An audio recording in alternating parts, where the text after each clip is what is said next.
reçois la gloire qui t'est due. Toi qui nous as rassemblés ce matin, toi par qui nous sommes, toi pour qui nous sommes, toi en qui nous sommes, reçois la gloire qui t'est due, ô Éternel. Toi qui nous as façonnés, toi qui nous as créés ce matin encore, reçois la gloire que le Seigneur a fait, qu'il soit pour nous un sujet de joie, un sujet de reconnaissance.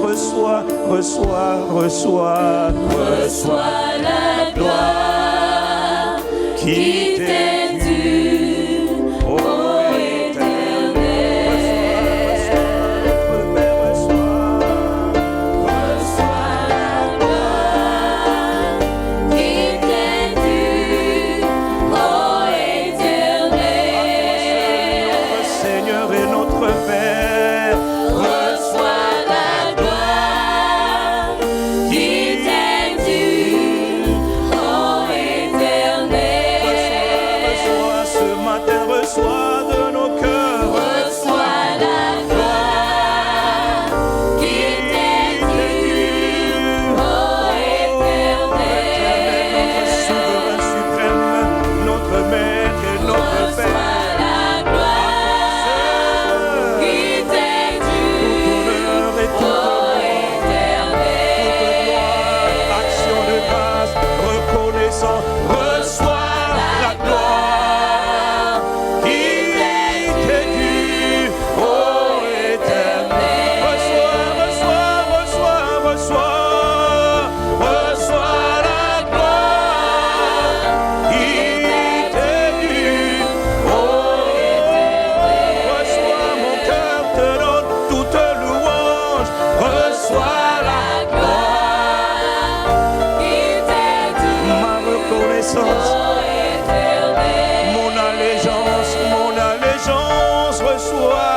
Reçois la gloire qui t'est due, ô Éternel. À toi seul louange, honneur et gloire. Reçois la gloire pour tout ce que tu fais, pour tout ce que tu as fait, pour tout ce que tu vas faire, ce que tu es en train de faire. Reçois la gloire qui t'est due, ô Éternel.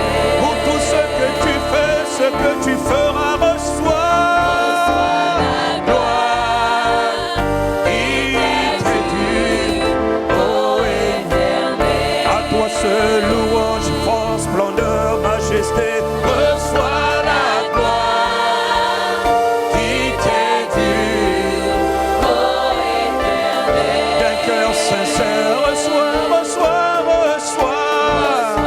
la gloire. Une âme reconnaissante, d'un cœur restauré, d'un cœur passionné, d'un cœur assoiffé. Reçois la gloire qui t'est due, ô Éternel. De tout mon cœur, de tout mon être, reçois pour toutes tes œuvres, pour le chef-d'œuvre que tu bâtis, le chef-d'œuvre que tu vas façonner. Reçois la gloire qui t'est due, à personne d'autre, non, à personne d'autre, mais à Jésus le Christ. Reçois la gloire qui t'est due, ô Éternel. Reçois, Seigneur, reçois la gloire qui t'est due, mon Père, mon trésor, mon Seigneur, mon époux et mon Dieu. Reçois la gloire, mon trésor, ma plus belle rencontre, ma plus belle expérience, mon amoureux, mon bien-aimé Père et Sauveur. Toi qui as payé le prix, toi qui as versé le sang de mon rachat, de ma liberté, reçois. Reçois ma reconnaissance, reçois ma louange, par la louange de mon voisin, mais de mon cœur sincère et disposé, reçois. Personne d'autre, pas de mon frère ou pas de ma soeur, mais de moi-même, reçois ce matin l'expression de ma louange, de mon allégeance, de ma fierté, de ma gratitude. Reçois mon Père, mon trésor, mon Dieu, mon bien-aimé Jésus, reçois la gloire. Mon Seigneur et mon Dieu, reçois. Reçois l'honneur, la louange, mes acclamations d'un cœur sincère. Reçois la gloire qui est due au Éternel. En acclamant, je veux te dire ma reconnaissance.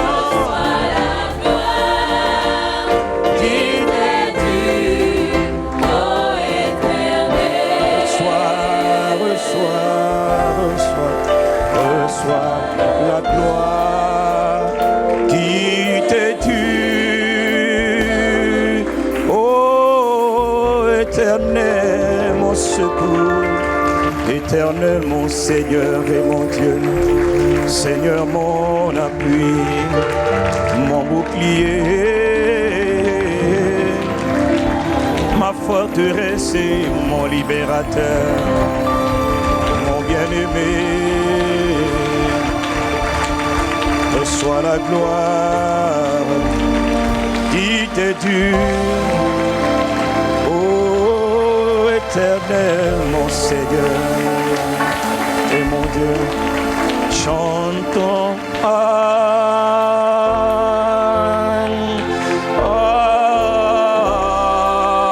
je veux dire Alléluia. Tout ce qui est en moi veut dire, tout ce qui est en moi veut crier. Chantons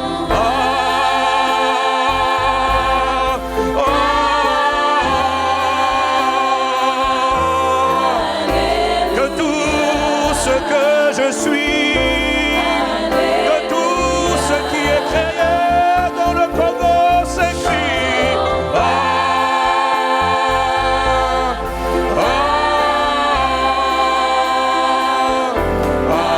Alléluia. Je dis tout ce qui est en moi, dans mon esprit, mon âme et mon corps. Je veux te dire ce matin, Père, louange à l'Éternel, louange à l'agneau de Dieu. Y a-t-il quelqu'un avec moi pour donner gloire, pour lui dire louange à Yahweh, louange, chantons.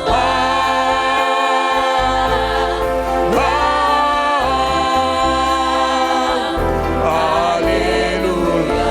Oui, nous t'adorons, nous te célébrons. Nous t'adorons, nous magnifions ton nom. C'est-à-dire louange à l'Éternel, louange au Créateur des cieux et de la terre, louange à celui qui est dès le commencement. Louange et gloire, honneur, chantons tous ensemble.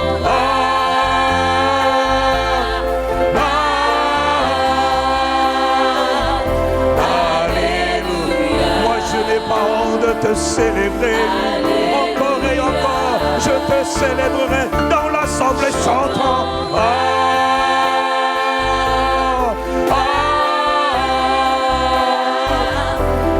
Alléluia.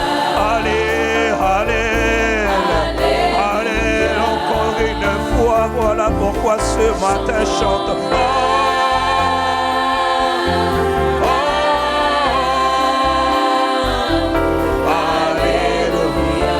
Ce qui est en moi s'écrit gloire, que tout ce qui est en moi s'écrit louange à mon Père.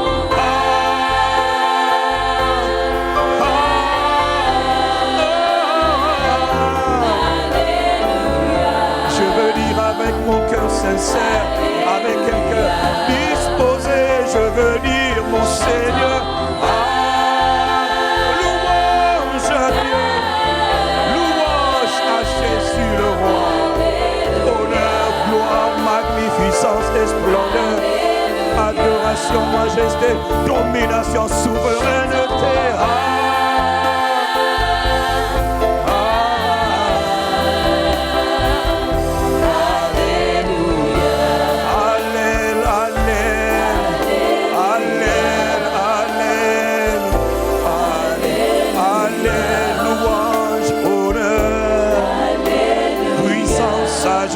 Richesse, domination, impact, souveraineté, reconnaissance et gratitude à l'agneau, à celui qui nous a aimés le premier, à celui qui nous a appelés des ténèbres à son admirable lumière, à celui qui est mon Père et mon trésor et mon Dieu, à celui qui est le sujet de mes louanges, à celui qui m'aime et qui m'a toujours aimé, à celui que mon cœur aime et mon cœur désire, à celui qui est toute ma vie, ma raison d'être, à Jésus de Nazareth le Christ, à l'agneau de Dieu, Alléluia Yahweh. Voilà pourquoi je veux dire ce matin ma gratitude et ma reconnaissance à toi, mon Père. Alléluia. Mantaya la brèche. Seigneur, ce matin, nous voulons te dire merci. Nous sommes reconnaissants ce matin. C'est aujourd'hui la journée que le Seigneur a fait. Certains n'ont pas pu se lever ce matin. Certains n'ont pas pu sortir de leur maison ce matin. Certains n'arrivent même pas à respirer, n'arrivent pas à se mouvoir ce matin. Mais nous voulons te dire d'un cœur reconnaissant, merci. Merci. Ce n'est pas le soleil qui nous a réveillés. Ce n'est pas le réveil qui nous a réveillés. Ce ne sont pas nos frères et nos sœurs qui nous ont réveillés. C'est la bonté de Dieu qui nous a réveillés. C'est la fidélité de Dieu qui nous a réveillés. Et ce matin, nous ne voulons pas prendre ta bonté, ta fidélité en vain. Nous voulons nous arrêter pendant même un instant, juste 2 secondes, pour te dire merci. Pour te dire merci. Pour te dire merci. Quelqu'un avec moi ouvre simplement la bouche pour dire merci. Regarde, regarde, tu vois, tu entends, tu peux te déplacer, tu peux te mouvoir. Dis simplement merci. Ce n'est pas une longue prière, mais c'est juste un cœur. Dieu regarde les cœurs. Il ne regarde pas tellement les mouvements de tes lèvres, mais il regarde plutôt le cœur. Mais ce matin, il a envie d'entendre une parole de gratitude, une parole de reconnaissance. Alors là où tu te trouves, simplement, prends le temps de dire merci. Seigneur, merci. Seigneur, merci. Je suis debout par ta grâce, pas par mes propres capacités, mais par ta grâce. Je suis debout, je vois, je touche, j'entends. Je sens, je respire. Par ta grâce, c'est le fruit de la bonté de l'Éternel, c'est le fruit de la bonté de mon Père qui est dans les cieux, c'est le fruit de la bonté de Dieu. Merci, merci, magnifique Saint-Esprit, Esprit du Dieu vivant. Ah, magnifique Seigneur. Merci pour tout ce que tu es. Merci pour tout ce que tu fais. Merci. Merci mon trésor et mon Père. Merci. Nous sommes reconnaissants. Oui, nous sommes reconnaissants. Voilà pourquoi, Seigneur, nous sommes, Seigneur, disposés. Prends le contrôle de ce temps. Prends le contrôle de cette parole, de ce message que tu veux donner à nos cœurs.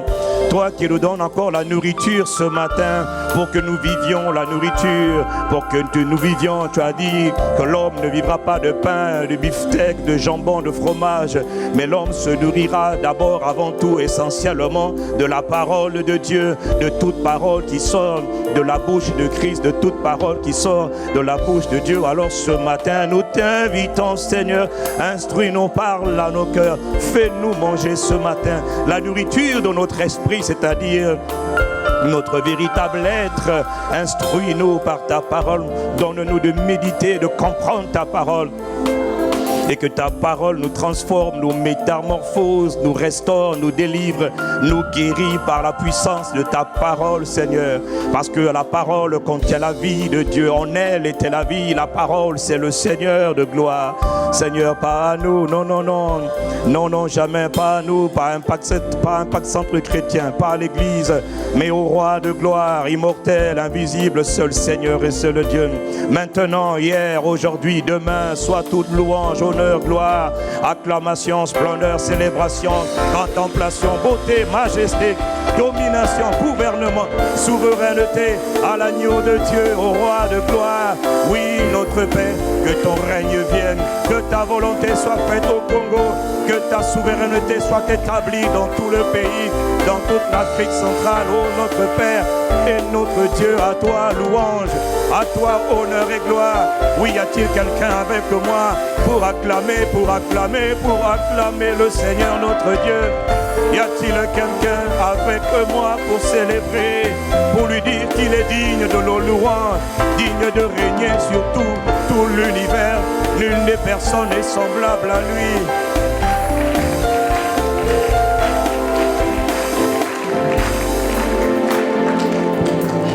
Seigneur, merci de parler à nos cœurs ce matin. Instruis-nous comme tu le fais depuis plusieurs semaines maintenant. Challenge nos limitations, repousse les barrières, brise les montagnes, plutôt déplace les montagnes, brise ces différentes barrières, ces différents raisonnements, nous les abattons, nous les renversons au nom du Christ Jésus. Merci de ce que tu disposes nos cœurs pour recevoir ta parole, que toutes les formes de distraction, toutes les formes d'adversité démoniaque soient neutralisées et balayées par la puissance du Saint-Esprit au nom de Christ Jésus. Que Dieu seul règne et que ses ennemis fassent silence en se dispersant. Au nom de Jésus de Nazareth, le Christ. Père, nous t'avons prié. Père, nous sommes reconnaissants. Quelqu'un me dit Amen. Oui, quelqu'un acclame le nom du Seigneur. Veuillez vous asseoir. Amen, amen, amen. Veuillez vous asseoir dans sa présence. Bienvenue à ICC, bienvenue à Impact Centre Chrétien. I was glad when they told me to go into the house of the Lord. I was thankful. J'étais reconnaissant, j'étais dans la joie lorsqu'on m'a dit allons à la maison du Seigneur. Seigneur, merci. Merci. Quelle grâce de pouvoir se rassembler chaque semaine avec des frères, avec des sœurs pour adorer, pour célébrer, pour communier ensemble. Quelle grâce et quel privilège. Quelqu'un me dit Amen. Il y a tellement de pays dans lesquels il n'est pas possible de s'asseoir un dimanche, même de se lever un dimanche juste pour avoir un temps avec Dieu. Parce qu'ils sont persécutés, ils sont pourchassés, mais à nous, Dieu accorde cette grâce et nous sommes reconnaissants. Ce matin, sans plus attendre, nous voulons rentrer directement dans l'essentiel, c'est-à-dire aller à la... Parce qu'une seule chose est nécessaire et cette chose, c'est là. Amen. Donc, nous allons continuer notre série, tout est possible, comprendre les différents niveaux de foi. Et nous sommes toujours sur la question, comment faire pour passer d'une foi qui est petite à une foi qui est grande. Marc chapitre 9, verset 23. Depuis plusieurs semaines maintenant, nous le disons que tout est possible à celui qui croit ou tout est possible à celui qui a la... À celui qui croit, à celui qui a la foi, absolument tout est possible et rien n'est impossible. Il y a des gens qui prennent au sérieux ce message et leur vie est en train d'être transformée. Et puis il y a des gens qui ne prennent pas au sérieux ce message et leur vie ne change pas. Et pourtant ils vont à l'église et pourtant ils aiment le Seigneur, mais leur vie ne change absolument pas. Pourquoi? C'est la parole que tu entends qui fera de toi ce que tu es. Matthieu 17, verset 20, il leur dit, je vous le dis en vérité, si vous avez de la foi comme un grain de sénévé, comme un grain de moutarde, vous diriez à cette montagne, transporte-toi d'ici là, et elle se transporterait et rien ne vous serait impossible. Donc, nous avons dit depuis plusieurs semaines maintenant, quel que soit ce que tu veux, quel que soit ce que tu veux être, ce que tu veux accomplir, ce que tu veux devenir, ce que tu veux réaliser, un travail, une position, une place, un rang, un projet qui paraît insurmontable, rien n'est insurmontable, tout est possible. Une maladie, une infirmité, un mariage, quel que soit ce que tu as envie de construire, ce que tu as envie d'accomplir, ce que tu as envie de devenir, ce que tu as envie de faire, de réaliser, nous avons dit depuis plusieurs semaines maintenant, et je pense sincèrement qu'il y a quelqu'un qui a compris que tout est possible et qu'il n'y a rien d'impossible si seulement tu as la foi. De quelle foi parlons-nous? Nous parlons de la foi de Dieu, de la seule véritable foi qui existe, de la seule foi dont la Bible parle, c'est la foi de Dieu. Marc 11, verset 22, Jésus prit la parole et il leur dit, ayez la foi de Dieu ou encore croyez comme Dieu. Donc nous avons expliqué beaucoup de choses maintenant déjà, lisons que toute personne qui naît de nouveau possède la foi de Dieu. Toute personne qui naît de nouveau possède une mesure de la foi de Dieu. Quelqu'un me dit j'ai la foi de Dieu, alors je peux tout faire. Nous avons expliqué qu'on peut tout faire, c'est vrai, mais la vérité, c'est que beaucoup n'arrivent pas à faire. La plupart des croyants ont une foi qui est petite. Nous avons expliqué qu'il y a 4 niveaux de foi. La foi qui est petite, la foi qui est grande, la foi qui est faible et la foi qui est forte. La foi qui est petite, elle est simplement due au fait que tu n'as pas été assez nourri. C'est-à-dire que tu n'as pas reçu, tu n'as pas compris tu n'as pas compris la profondeur de la parole. Tu as un niveau de connaissance de la parole de Dieu qui est très léger, qui est très faible. Tu es comme une spaghetti, tu es petit, tu ne pèses pas. Quand on te pose sur la balance, tu es extrêmement léger. Tu aimes le Seigneur, mais tu es léger, tu es légère. Ta vie est petite. Pas de poids, pas de consistance. Pourquoi? Parce qu'il n'y a pas de parole. C'est vrai, tu as crié, tu as sauté à l'église, tu as dansé, tu as transpiré, mais en vérité, quand on regarde ta vie, on voit 15 petits spaghettis. Même le moustique, ou un moustique est trop gros. Et ça, c'est parce que ta foi est trop petite. Donc nous avons dit qu'il faut la monter. Quelqu'un me dit amen. Il faut l'augmenter, il faut augmenter la foi. La foi est grande lorsque tu comprends la parole de Dieu, tu vas un peu plus en profondeur, tu comprends les réalités de la parole de Dieu, tu comprends les mystères de la parole de Dieu, tu comprends tout ce que Dieu a fait, tu comprends ce que Dieu dit, tu comprends ce que Dieu t'a donné. Lorsque tu commences à comprendre ce que Dieu t'a donné et que tu te l'appropries, ta foi augmente. Nous avons dit que la foi, elle est faible lorsqu'elle n'est pas suffisamment exercée. La foi est faible lorsque l'esprit n'est pas suffisamment exercé, lorsque l'esprit ne fait pas assez d'exercice. Et la foi, elle est forte lorsque l'esprit fait assez d'exercice. Alors dans la vie, si tu veux absolument accomplir tout, réaliser tout, il faut que ta foi soit grande et qu'elle soit forte. Quelqu'un me dit amen. Voilà, parce que quand j'ai dit tout est possible à celui qui a la foi, nous n'avons pas compris, nous croyons que nous avons la foi, or en vérité nous n'avons pas cette foi, elle n'est pas encore consistante. Voilà pourquoi nous avons pris à cœur d'enseigner depuis plusieurs semaines maintenant afin que nos vies changent. Mais nos vies changent lorsque notre foi grandira et s'affermira. Mais notre foi grandira et s'affermira lorsque nous faisons 2 choses. Nous avons dit lorsque nous mangeons et lorsque nous faisons de l'exercice. Lorsque nous mangeons et nous faisons de l'exercice. Alors nous avons dit comment se nourrit l'esprit, comment on mange l'esprit, puisque mon corps mange. Quand je dis mon corps, je parle de tout mon être. Mon corps physique mange, mon âme mange et mon esprit aussi mange. Mais comment on fait pour que l'esprit mange? Nous avons dit que l'esprit mange par la méditation de toutes les paroles de Dieu, par la méditation de tous les sujets de Dieu, de toutes les pensées de Dieu. Nous avons expliqué que lorsque tu médites régulièrement, tu manges. Lorsque tu médites, tu manges. Et ça, je le répète tout le temps pour que ce soit comme ça. Quand tu es en train de lire, quand tu es en train de méditer, quand tu es en train d'écouter un message et tu réécoutes et que tu réécoutes et que tu réécoutes, que tu lis, que tu relis, je te le dis pour que tu comprennes que quand tu es en train de faire cet exercice de lecture, de méditation, tu entends un message, tu prends des notes. Pourquoi tu prends des notes? Pour bien assimiler le message. Quelqu'un me dit amen. Tu prends des notes, tu entends le message, tu prends des notes, tu lis un livre. Tu ne fais pas que lire rapidement pour lire, non. Tu lis le message, tu lis le livre, tu prends des notes à côté, tu réfléchis à ce que tu es en train d'écrire, tu réécoutes le message, tu repasses en arrière, tu écris ce que tu es en train de dire, tu es en train de manger. Ton esprit est en train de manger. Est-ce que quelqu'un me suit? Oui, ça a l'air simple, mais c'est ça le secret. Et plus tu manges, plus tu prends du poids. Plus tu manges, plus tu prends du poids. Plus tu manges dans le naturel, plus tu prends du poids, plus tu as de l'embonpoids. Il y en a qui ont tellement d'embonpoids maintenant que les choses commencent à sortir. Entre le ventre et les cuisses, tout sort. Les joues, le cou, c'est l'embonpoids. Et spirituellement, tu dois avoir de l'embonpoids. Tu dois prendre du poids spirituel. Il faut que ta capacité spirituelle augmente. Et c'est quand ta capacité spirituelle, donc la capacité de ton esprit, pas de ton corps, mais de ton esprit. Quand la capacité de l'esprit augmente, tout devient possible pour toi. Ce qui paraît trop compliqué pour les autres te paraît léger, simple, normal. Ce qui te paraît inaccessible aux autres, toi, te paraît accessible. Quand ton poids spirituel augmente parce que tu manges, parce que tu médites et tu médites et tu médites, tu deviens capable de faire quelque chose. Capable de pardonner, nous avons dit la dernière fois, capable de craindre Dieu, capable d'aimer Dieu, capable d'aimer même tes ennemis, capable de faire du bien à tes ennemis, capable de pardonner quand on te fait du mal. C'est une capacité qui vient de l'esprit. Ce n'est pas une capacité naturelle. Personne ne naît avec la capacité de pardonner les offenses. On peut pardonner tellement de fautes, c'est vrai, mais il y a des fautes qu'on a du mal à pardonner. Pourquoi? Parce qu'on n'a pas la capacité. Il y en a qui disent, je ne suis pas capable. Oui, parce que tu n'as pas assez mangé dans ton esprit. Ton esprit n'a pas mangé la capacité de Dieu. Il y a des choses que tu ne peux pas faire par toi-même. Il y a des choses que Christ en toi peut faire, pas toi. Est-ce que quelqu'un me suit? Oh, quelqu'un me dit Amen. Il faut que tu développes la capacité. Et la capacité, on l'acquiert par l'esprit. Et elle vient dans l'esprit comment? Par la qualité de nourriture que je mange. C'est-à-dire par la qualité de la méditation que j'ai. Par la qualité des messages que j'entends. C'est la parole qui te rend capable de. Mange-la et elle te rendra capable. Et arrête de fatiguer ton monde en disant que je n'arrive pas à pardonner, je n'arrive pas à faire ceci, je n'arrive pas à faire cela. Mange et tu verras que maintenant tu seras capable de faire cela. Quelqu'un me dit Amen. Je ne suis pas capable d'être guéri. Tu es capable d'être guéri.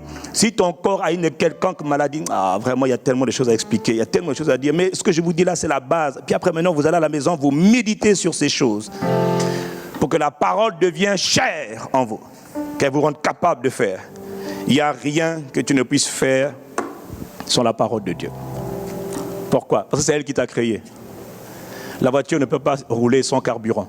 Impossible. Le constructeur a fait que la voiture ait du carburant. Pas l'eau, le carburant. Essence, diesel, sans-plan, tout ce que tu veux. Mais il y a du carburant à mettre pour que le véhicule fonctionne. Si toi tu dis non, moi je vais maintenant faire fonctionner mon véhicule à l'eau, il ne fonctionnera pas. Pourquoi? Parce que le Créateur a créé le véhicule pour qu'il fonctionne avec du carburant. Dieu a créé toi pour que tu fonctionnes avec sa parole. Alors prends sa parole, roule. Pas dans ta destinée. Quelqu'un me dit Amen.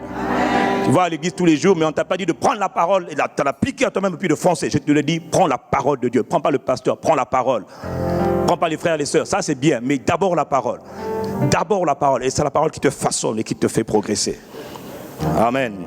Tu es ce que la parole, tu es selon les paroles qui ont été plantées en toi. C'est ce que tu es, c'est ce que tu seras demain. Donc si tu prends à cœur ce que je suis en train de dire, ce n'est pas mes paroles, c'est les paroles de Dieu, ta vie sera méconnaissable. Quelqu'un me dit Amen.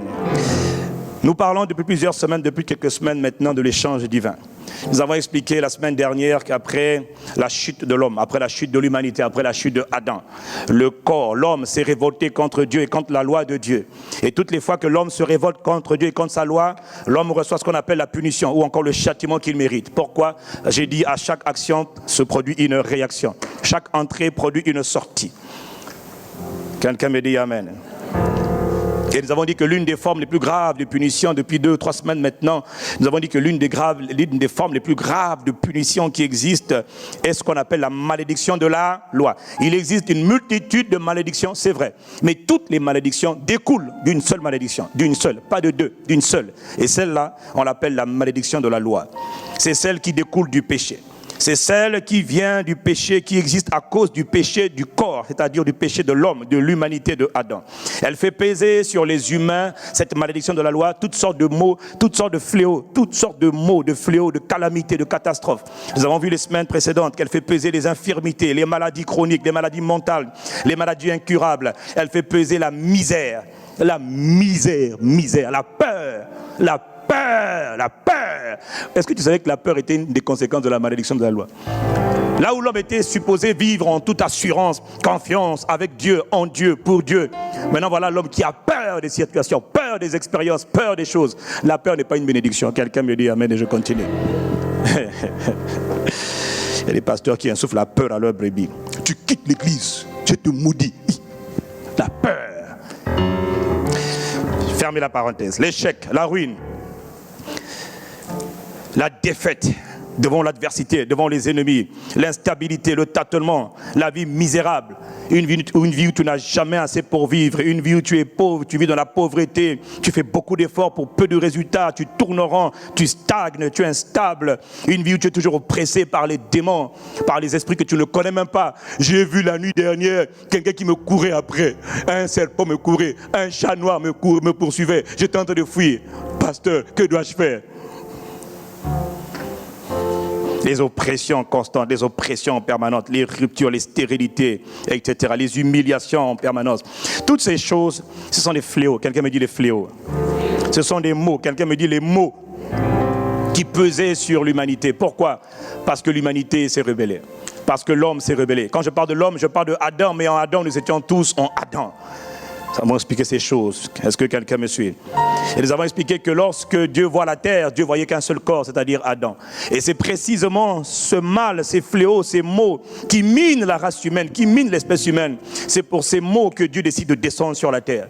Parce que Dieu sait très bien que la seule manière pour éradiquer la race humaine, c'est de donner une solution à l'humanité. Pendant longtemps, il disait aux gens, voilà, prenez des agneaux, une fois par an, prenez un agneau, égorgez-le, immolez-le, et puis versez le sang, et le peuple sera pardonné.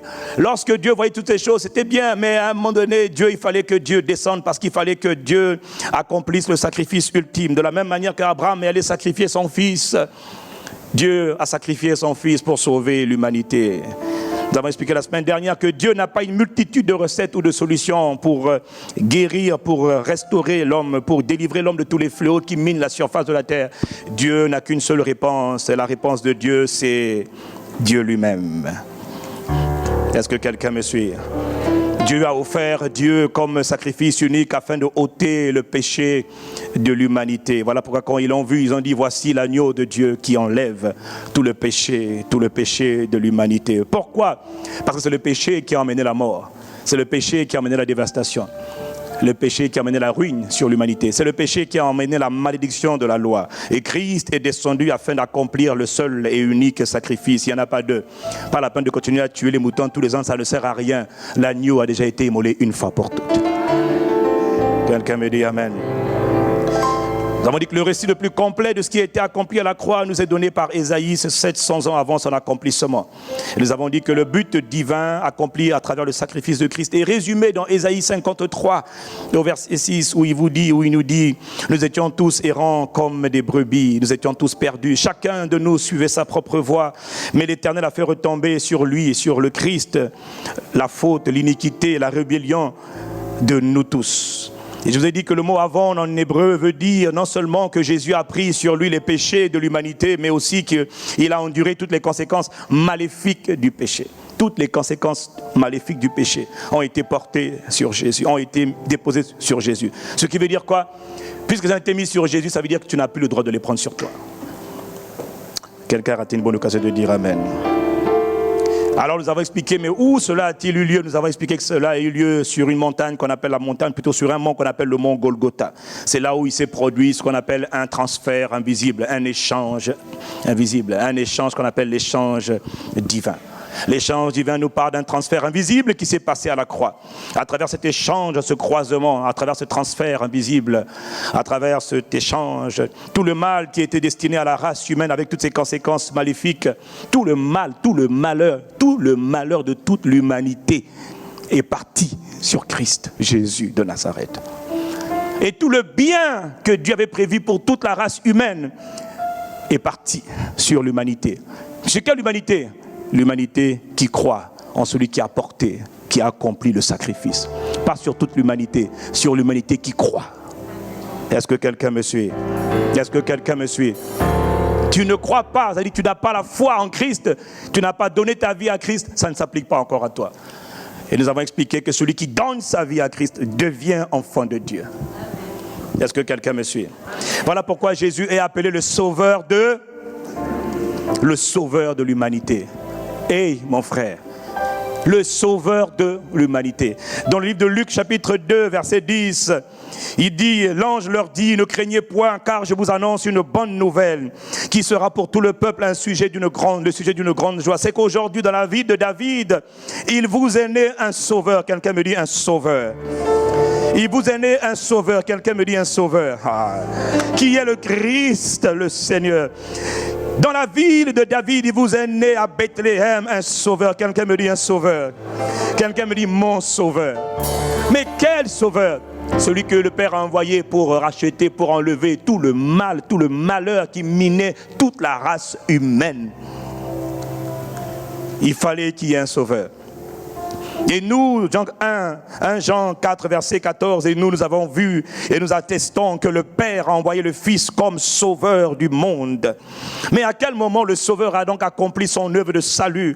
Quand a eu lieu l'acte du salut, l'acte par lequel Dieu sauve l'humanité? Nous avons vu Jésus marcher sur la terre.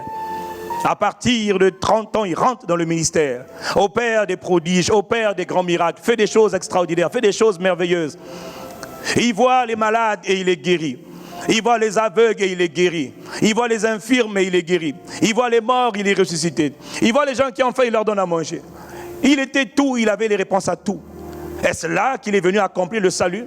Est-ce là que le salut a été manifesté? Non. Moïse aussi était venu, fait des grands prodiges, les 10 plaies d'Égypte, les 10 exploits de Moïse. Moïse avait une vie de miraculeux. Quelqu'un me dit Amen. Élie aussi a fait des exploits. Joseph aussi a fait des exploits. Ils sont nombreux à avoir fait des exploits avec Dieu. Est-ce que quelqu'un me suit? Est-ce que quelqu'un me suit? Mais à quel moment le Sauveur a accompli l'œuvre du salut? L'essentiel du salut a été accompli dans un endroit qu'on appelle Golgotha, la croix. Quelqu'un me dit la croix. Quelqu'un me dit la croix. Dieu n'a pas sauvé l'humanité lorsque Jésus est en train de faire des grands prodiges. Oui, les prodiges qu'il faisait nous montraient simplement le style de vie que vous devez mener, que nous sommes appelés à mener. Oh, quelqu'un me dit Amen ici. Mais l'essentiel de la croix, le point culminant de l'œuvre de Christ Jésus de Nazareth a été accompli à la croix. S'il n'y avait pas eu de croix, s'il n'y avait pas eu de sacrifice sur la croix, il n'y aurait jamais eu de salut pour l'humanité. Voilà pourquoi le sang qui est versé est puissant. Voilà pourquoi il y a de la puissance merveilleuse et magnifique, redoutable, insondable, incompréhensible dans ce qu'on appelle le sang de Jésus.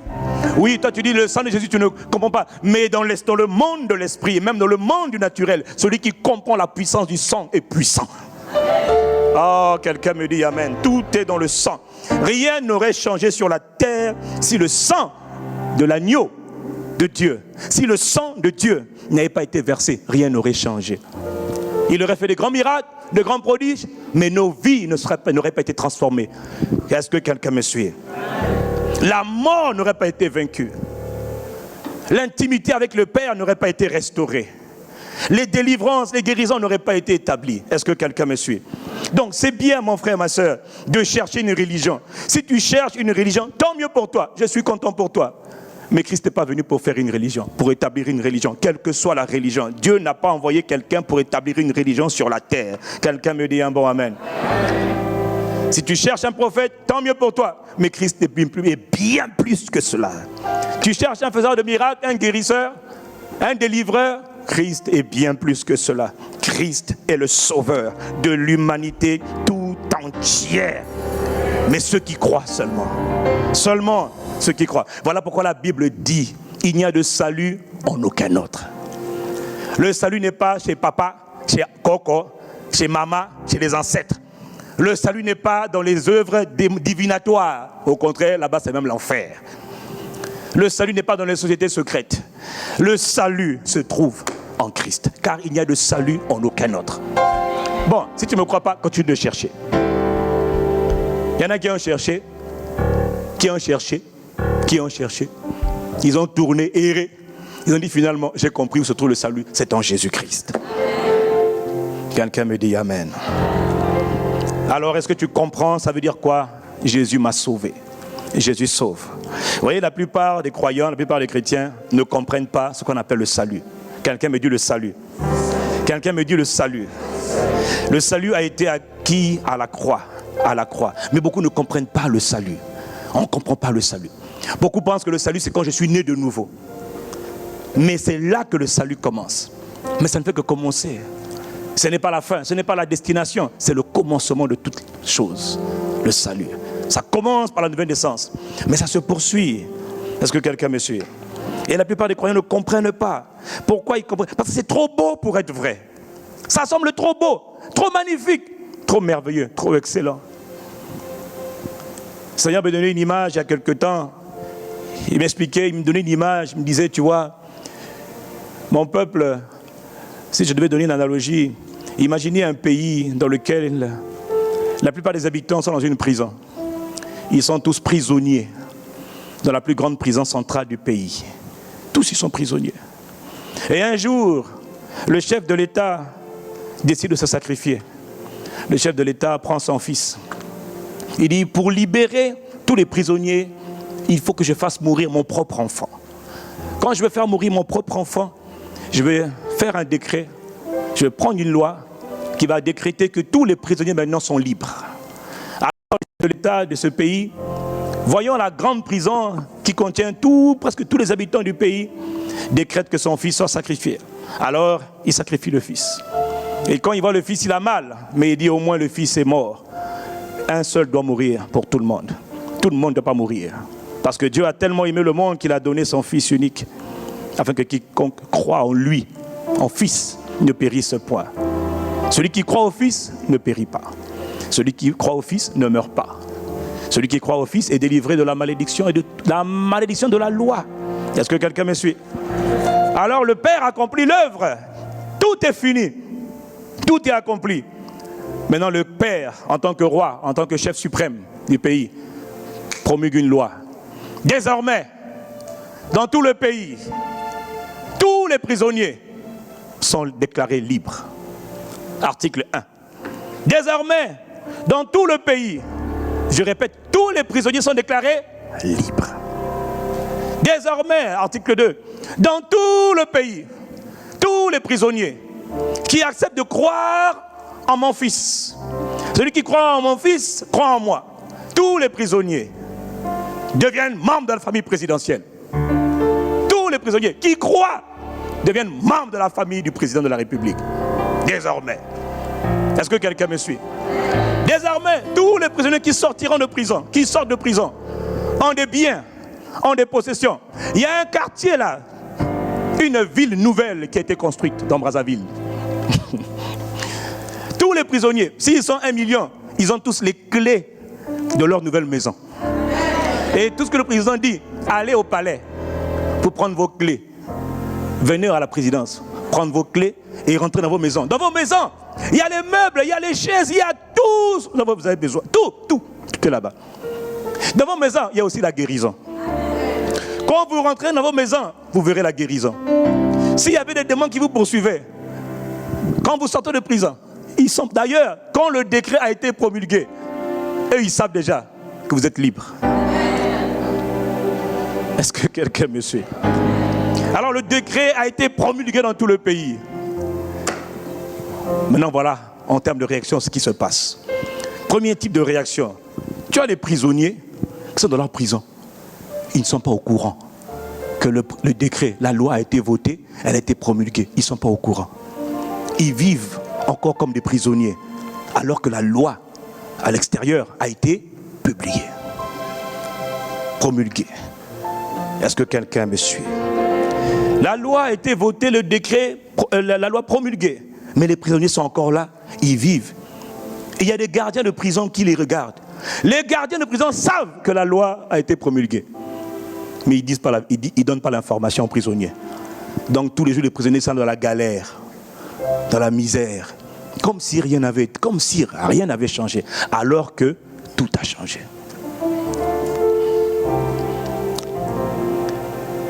Deuxième type de réaction. Quelques prisonniers ont entendu la bonne nouvelle du décret ou de la loi qui a été promulguée par le chef de l'État.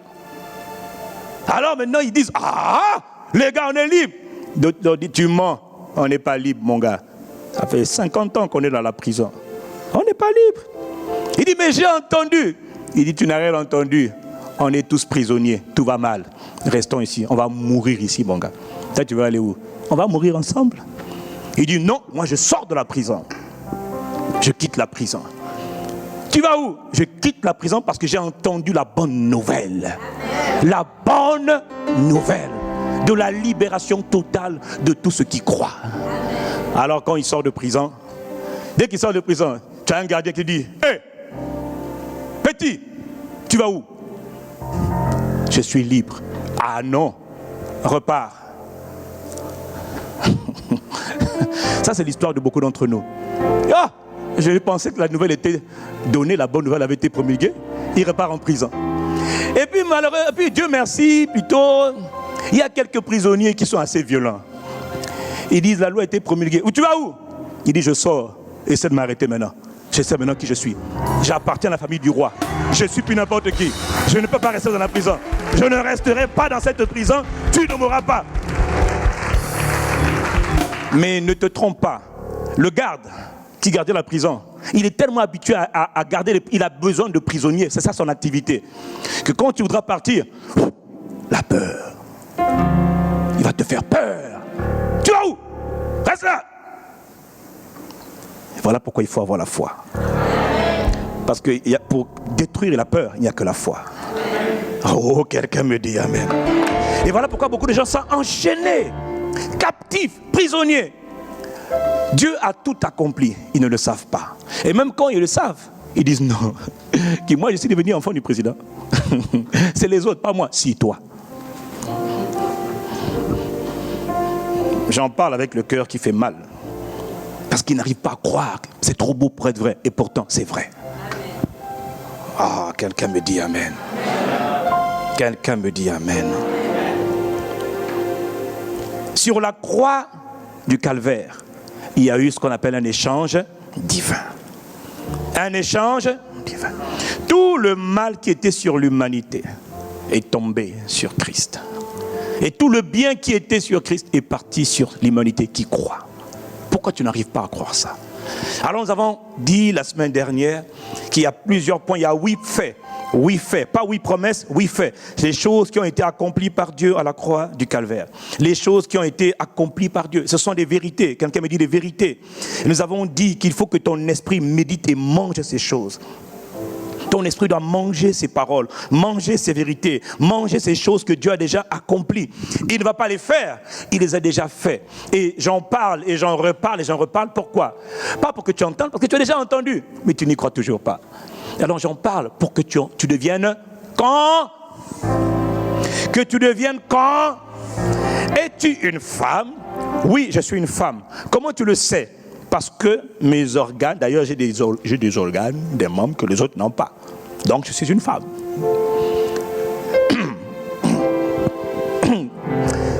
Fermez la parenthèse. Es-tu un homme? Oui, parce que j'ai des organes dans mon corps qui montrent que je suis un homme. Et je suis conscient que je suis un homme.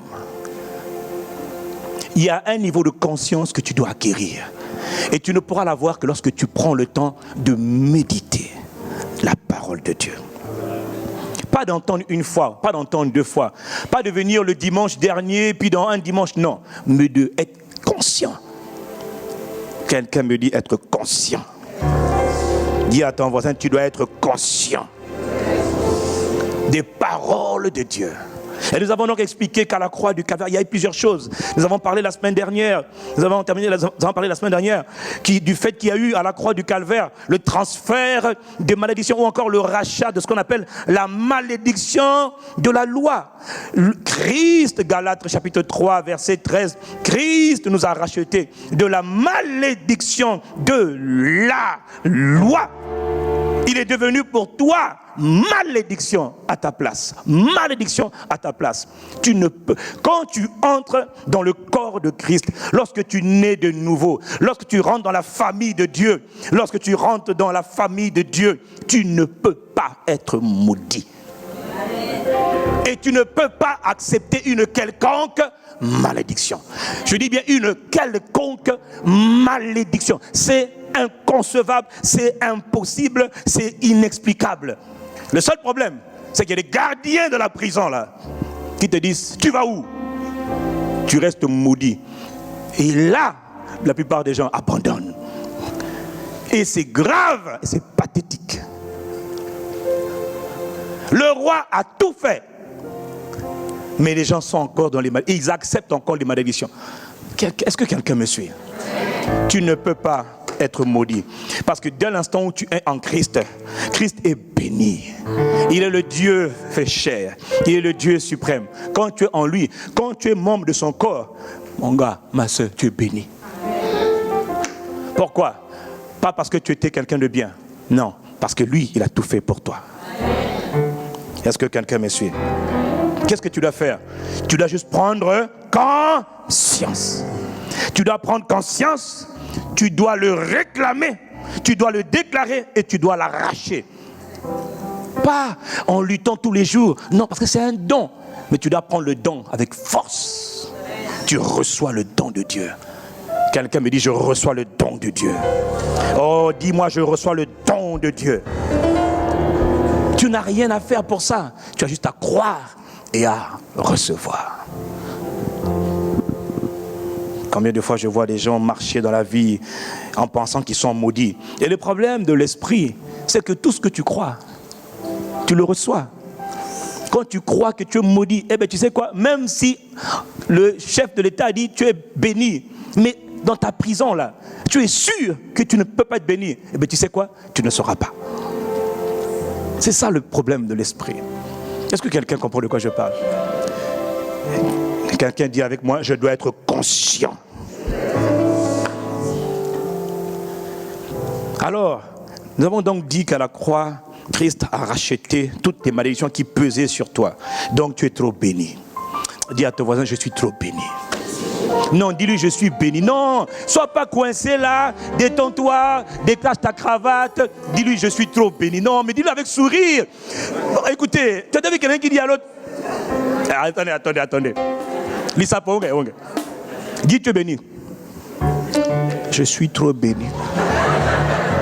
Dis à l'autre, je suis béni. Bon, même Dieu, quand il te regarde, il dit, bon, il n'a rien compris. C'est un comportement de prisonnier chronique. Quelqu'un me dit, je suis libre.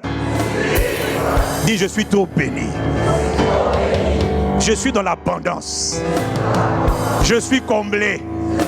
Je suis heureux. Je suis serein. Je suis calme. Je suis fort. Dis encore, je suis trop béni. Ris seulement, oh, je suis béni. Hey, je suis béni. Là, tu dis, hey, moi, ma vie, là, je suis béni. Hey! Et vous voyez, quand tu décides de le faire, je suis trop béni. Ouh, Christ m'a racheté de toutes les malédictions. Mon Dieu. Hey, tu te mets devant le miroir. Hey, qu'est-ce que je suis béni. Toi, là, tu es trop béni. Et pourtant, rien n'a encore changé. Et pourtant, ça n'a pas l'air d'être le cas. Parce que quand tu regardes ta vie, il n'y a pas de bénédiction. Mais le problème, c'est que mon juste vivra par la foi et non pas par la vue.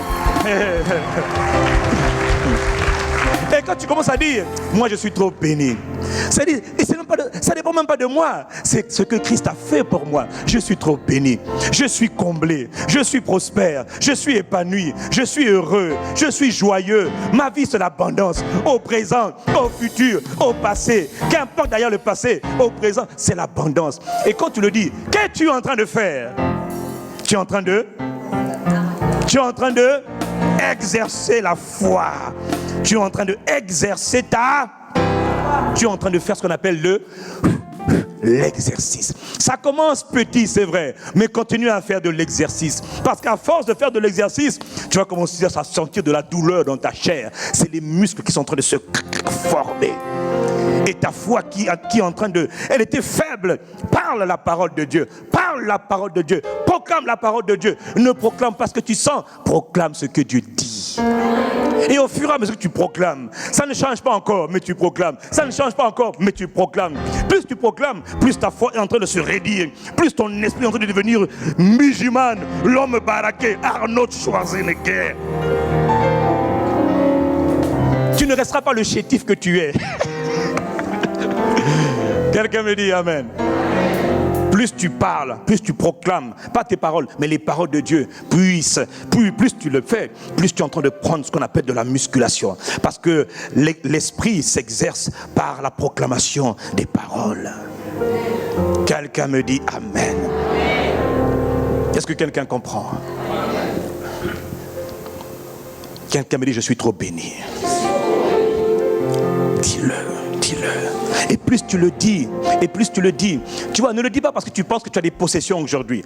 Parce que tu vois, ce que tu as aujourd'hui, tu peux a priori le perdre demain si tu n'es pas conscient que tu transportes et tu incarnes et tu es la bénédiction. Ne crois pas parce que tu as une voiture, une belle voiture, une belle maison. C'est pas ça qui fait de toi. C'est pas ça qui prouve que tu es béni.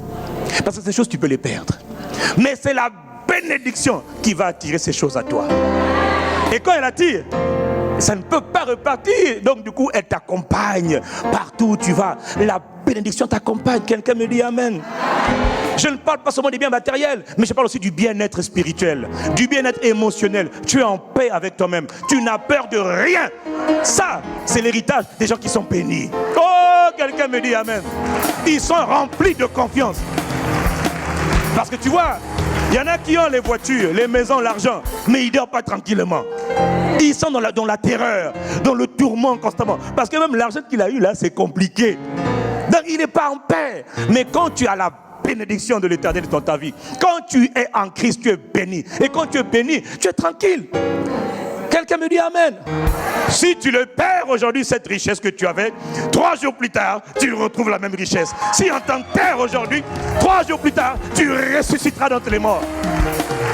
Je vous ai dit, tu perds ton job, 3 jours plus tard, tu retrouves un nouveau job encore plus glorieux. Pourquoi? La bénédiction est sur moi. Quelqu'un me dit, je suis trop béni. Oh, dis-le encore, je suis trop béni. Dis-le en souriant, je suis béni. Quelqu'un me dit, je suis béni de toutes les bénédictions. C'est ça. Ça, c'est la parole. Quelqu'un me dit amen. Si tu ne comprends pas ça, alors tu vas limiter la bénédiction aux biens matériels. Non, mon frère, tu peux avoir tous les biens matériels et puis avoir une santé qui est désastreuse.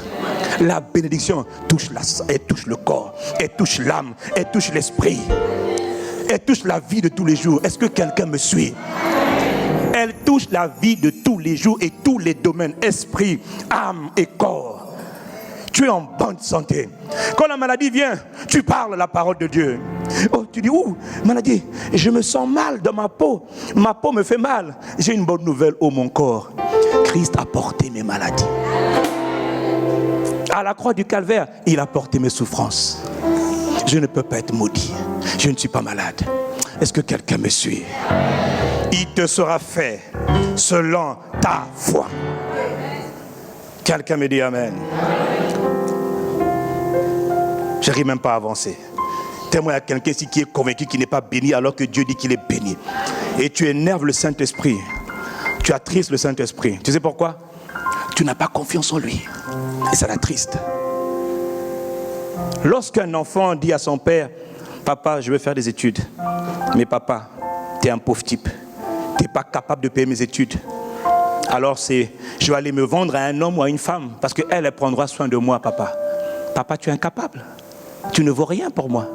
Tu es mon père, t'inquiète pas, je t'aime. Hein. Mais tu es trop minable. J'ai vu dans la rue inverse, dans la rue parallèle, là, il y a un homme qui prendra soin de mes études et de moi. Alors le père, richissime père, il regarde sa fille. Ma fille, tu es folle. Non, papa, t'as rien. Alors que le père a tout. Comment se sent le père? Il est capable de pourvoir. Il peut tout faire. Il peut tout accomplir. Et l'enfant dit, papa, tu n'es pas capable. C'est de la trahison. C'est de la trahison envers le Père. Est-ce que quelqu'un me suit? Dis à ton voisin, aie confiance en Dieu. Non, dis-lui, aie confiance en Dieu. Dis-lui encore, connais Dieu. Parce qu'apparemment, tu ne le connais pas bien.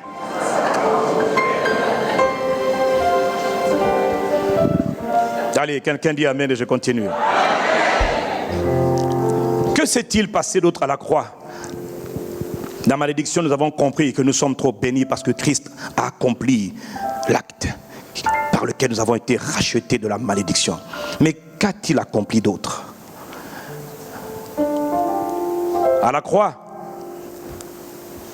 Actes chapitre 10, verset 43. Tous les prophètes rendent de lui le témoignage que quiconque croit en lui reçoit par son nom le pardon des péchés. Quelqu'un me dit le pardon des péchés. Que s'est-il passé d'autre sur cette croix? Sur cette croix, la parole de Dieu déclare que Jésus de Nazareth, le Christ, a été puni. Il a été châtié afin que toi, tu reçoives ce qu'on appelle le pardon de Dieu. Le pardon des péchés. Quelqu'un me dit le pardon des péchés. Ça veut dire quoi? Ça veut dire que hier, avant d'être né de nouveau, tu étais pécheur, comme tout le monde, comme nous tous. Tu vivais dans le péché. Tu étais mort, séparé de Dieu, en route pour l'enfer. Combien de gens as-tu tué? Combien d'avortements as-tu fait? Combien de mensonges as-tu dit? Combien de femmes ou d'hommes as-tu violé? Combien de mal as-tu fait? À qui as-tu fait du mal? À Dieu? Oui, tu as fait du mal à Dieu. À qui d'autre as-tu fait du mal? Tes amis? Oui, tu as fait du mal. Tes parents? Oui. D'une manière ou d'une autre, tu as péché? Oui. Oui. Tu as fait du mal, c'est clair. Tout le monde a fait du mal. Nous étions morts, nous tous, livrés à nous-mêmes, bien sûr. Tout le monde ici a fait mal à quelqu'un, d'une manière ou d'une autre, consciemment ou inconsciemment. Quelqu'un me dit amen. Mais lorsque tu es né de nouveau, lorsque tu entres dans le corps de Christ, tes crimes, tes fautes, tes meurtres, tes offenses, le mal que tu as fait, le mal que tu n'as pas fait, tant envers Dieu qu'envers les hommes, pour tout cela, Dieu donne un décret. Il dit désormais, tu es pardonné. Tu es pardonné. Est-ce que quelqu'un me suit? Quelqu'un dit, je suis pardonné. Pour tout mon passé, je suis pardonné. Mais qu'as-tu fait toi pour être pardonné? Tout ce que tu as eu à faire, c'est de croire que Jésus a été puni à ta place. Tout ce qu'il te demande, c'est croire en ce Jésus-là qui a été puni, châtié par le Père à ta place. Donc tu n'as rien fait, mais tout ce que tu fais, c'est de recevoir le don de Dieu. Et bonne nouvelle, le don, c'est un don gratuit. Un don ne s'achète pas, sinon ce n'est plus un don. Est-ce que quelqu'un me suit? Quelqu'un dit j'ai été pardonné. Quelqu'un dit j'ai été pardonné. Alors sois en paix. Ne t'agite pas, ne t'inquiète pas, tu es pardonné. Non, arrête de dire, ah oui, mais moi, tu sais, moi j'ai fait beaucoup de mal, hein. J'ai fait au moins 10 avortements, tu sais, avant, tu es pardonné. Ah mais moi j'ai tué des gars là-bas, j'étais en guerre, j'ai tué, j'étais même pas en guerre, j'ai tué. Tu es pardonné. Ce n'est pas toi, c'est lui qui a pris. Tout le pardon qui devait te détruire, Dieu plutôt, le mal qui devait te détruire, Jésus a pris ce mal sur lui, il a été châtié à ta place. Et tout ce que le Père dit, c'est reçois, crois que tu es pardonné. Tu étais en prison, tu avais fait le mal, oui, mais maintenant tu es pardonné. Est-ce que quelqu'un me suit? Que s'est-il encore passé à la croix? 2 Corinthiens chapitre 5 verset 21, il dit, celui qui était innocent de tout péché, Dieu l'a condamné comme un pécheur à notre place, à ta place, pour que dans l'union avec le Christ, tu sois déclaré juste aux yeux de Dieu. Que s'est-il passé à la croix? À la croix, Jésus, le Christ, a été condamné pour que toi tu sois déclaré innocent. Est-ce que quelqu'un me suit? Ça veut dire quoi? Là encore, parce que tu vois, on peut te pardonner dans la vie, mais ne pas vider ton casier judiciaire. On peut te pardonner, bien sûr, mais encore te tenir quelques griefs. Ouais, j'ai pardonné, mais bon, tu vois, il a quand même fait ça. Ok, je pardonne, Seigneur, mais il y a quand même quelque chose qui n'est pas clair. Lorsque tu rentres en Christ, lorsque tu fais partie de la famille de Dieu, tu rentres dans le corps du Christ. Dieu dit encore, quelles que soient les fautes, les crimes, les meurtres, le mal, les offenses, les erreurs que tu as pu commettre, Dieu dit que quand tu es en Christ, dans tous les cas, maintenant, tu es déclaré non coupable par la cour céleste de justice. Tu n'es pas seulement pardonné, mais tu es déclaré aussi innocent. Vous voyez, il y a des procès où quelqu'un a fait du mal et le parent ou le père ou la mère de la victime dit au condamné, avant qu'on prononce la sentence, le président de la cour prononce la sentence, la mère dit, monsieur, vous avez tué ma fille, je vous pardonne. Mais ça ne veut pas dire que le tribunal va te déclarer non coupable, mais au moins ça veut dire que le tribunal peut te pardonner ce que tu as fait. Mais la justice impose que même quand on t'a pardonné, monsieur, on vous pardonne, mais vous êtes déclaré quand même coupable. Or là, il y a deux choses. Il y a le pardon et puis il y a le non coupable. Quand tu regardes ton casier judiciaire, il est vierge. Parce que tu as été déclaré non coupable par la cour céleste de justice. Pourquoi as-tu été déclaré non coupable? Parce que Christ a été déclaré coupable à ta place. Est-ce que quelqu'un me suit? Ça, ce n'est pas une promesse. Ça, c'est quelque chose que Dieu a déjà accompli. Où? À la croix. À la croix. Est-ce que quelqu'un me suit? Il a été condamné à ta place. Voilà pourquoi la Bible dit dans Romains 8, verset 1, il n'y a donc maintenant aucune condamnation pour ceux qui sont en Christ Jésus. Il n'y a aucune condamnation. Pourquoi? Tu as été déclaré non coupable. Quelqu'un me dit Amen. Il a été condamné à ta place et il n'y a pas de double peine. Ton casier judiciaire a été vidé. Quand on regarde ton passé, on regarde blanc, vierge, il n'y a plus rien. Mais il avait fait des fautes graves. C'est vierge, il n'y a plus rien.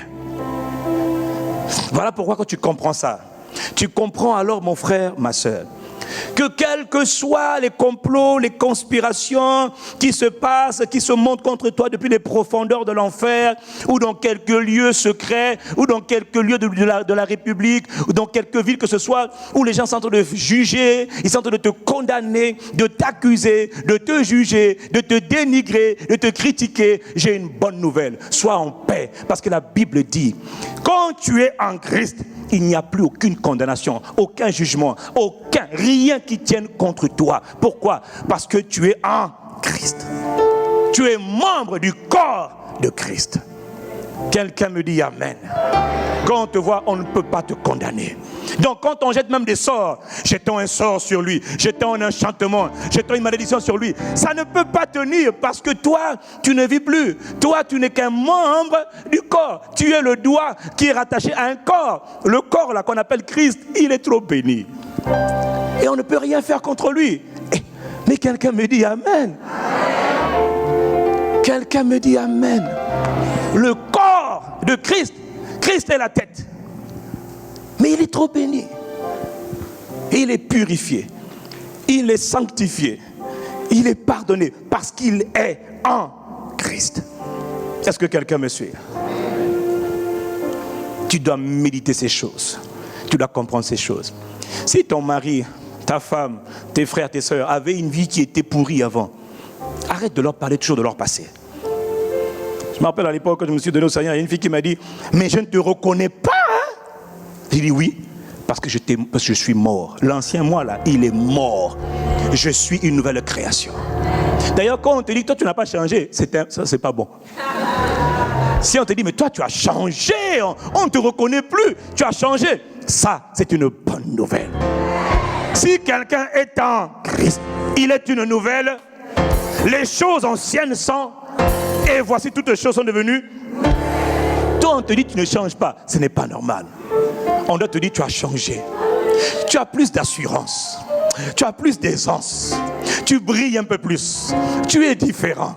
Tu es différent. Quelqu'un me dit Amen. Et quand à l'époque, quand on t'accusait, tu avais mal. Maintenant, ça ne te fait plus rien. Oh, toi là, il paraît que tu as fait ça. Tu dis, je suis coupable de rien. Tu n'es pas là pour dire, mais je n'ai pas fait. Ton cœur est en paix. Parce qu'il n'y a aucune condamnation qui peut tenir sur ceux qui sont dans le corps de Christ.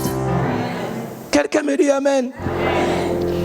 Que s'est-il passé à la croix? 2 Corinthiens chapitre 8 verset 9. Il dit, car vous connaissez la grâce de notre Seigneur Jésus-Christ qui pour vous s'est fait pauvre. Écoutez, de riche qu'il était, afin que par sa pauvreté vous soyez riches. Jésus à la croix du Calvaire, il y avait un problème qui était sur l'humanité qui s'appelait pauvreté, misère, vie misérable, vie dégoûtante, vie malheureuse. C'était une des conséquences de la malédiction de la loi. Et là, le Saint-Esprit nous dit que Jésus à la croix a enduré ta pauvreté. Pas la pauvreté spirituelle, pauvreté matérielle. Afin que tu reçoives ce qu'on appelle sa richesse ou encore son abondance. Et donc, pendant le transfert, Dieu a pris sur lui ta pauvreté pour te donner son abondance à lui. Mais est-ce que tu le reçois? Est-ce que tu l'acceptes? Est-ce que d'abord tu le crois? Parce que beaucoup n'arrivent pas à croire, alors que c'est pourtant un fait établi et accompli. Mais est-ce que tu imagines que le Créateur des cieux et de la terre foule les pieds de la terre des hommes, et à un moment de sa vie, D'ailleurs, quand tu regardes la vie de Jésus, il ne manquait de rien. Jésus ne manquait de rien. Les gens, il a faim, les gens ont faim. Il n'est pas là pour dire, Seigneur, maman, on a passé de casseroles, on a passé de marmites, on a passé de poissons, pas de pain. Il crée la multiplication. Il multiplie le pain, le poisson. Ouais, faut payer les impôts. Ici, on paye les impôts. Hein. Tu n'es pas au ciel. Ici, on paye les impôts. Paye tes impôts. Il dit à Pierre, qu'avons-nous? Pierre dit, j'ai rien. Il dit, Pierre, va au lac là. Ouvre la bouche d'un poisson que tu vas voir. Parole de connaissance. Ouvre la bouche du poisson. Prends les pièces là. Donne ça aux agents de la direction générale des impôts et des domaines. Paye les impôts. Paye tes impôts. Est-ce que quelqu'un me suit? Il n'était jamais dans le manque. Il était dans l'abondance tout le temps. Il ne manquait de rien. Maintenant, alors la question c'est, à quel moment, comment peut-il dire que Jésus qui pour vous s'est fait pauvre, de riche qu'il était, afin que par sa pauvreté, vous soyez enrichis? Autrement dit, Dieu prend la pauvreté, il vous donne sa richesse. Mais à quel moment cela a eu lieu? Puisque il n'a jamais été pauvre. Non, il n'a pas été pauvre, mais il a été pauvre sur la croix. Pendant sa crucifixion sur la croix, Jésus a enduré ce qu'on appelle la pauvreté. Dans Deutéronome chapitre 28, verset 48, Moïse résume la pauvreté totale en 4 expressions. 4 expressions. La faim, la soif, la nudité et le manque de tout. La faim, la soif, la nudité et le manque de tout. Moïse résume la pauvreté totale dans ces 4 expressions. Faim, soif, pas de vêtements, nudité, tu marches nu, pas de vêtements, rien à mettre, et le manque total. Pour te délivrer de cette maudite pauvreté, quelqu'un dit pauvreté, quelqu'un me dit pauvreté. Jésus qui n'a manqué de rien, va sur la croix du calvaire. Et sur la croix du calvaire, celui qui ne manquait de rien devait prendre ta pauvreté, la pauvreté qui mine la race humaine. 95% de la population de la terre est pauvre. Allez, on va dire 90%. La richesse n'est que dans une infime portion de personnes, ne se trouve que dans une infime portion de personnes. Et toi, tu dois rentrer dedans. Amen. C'est ta portion, c'est ton héritage. Amen. Quelqu'un me dit Amen. Non, ça ne m'intéresse pas. D'accord, très bien, il n'y a pas de problème. Mais nous, on va rentrer dedans quand même. Tu sais pourquoi? Parce que le sang a été versé pour moi. Quelqu'un me dit Amen. À quel moment Jésus a-t-il souffert de la pauvreté sur la croix? Lui qui est le créateur et le maître de tout. Il a tout pris sur lui. 1. Il a eu faim. Il n'avait pas mangé pendant presque 24 heures. Lui qui nourrissait les foules, lui qui ne manquait de rien, lui qui avait à disposition toutes choses, pendant 24 heures, il n'a mangé rien du tout. Et il l'a emmené sur la croix. Et sur la croix, la faim, la famine s'est prolongée.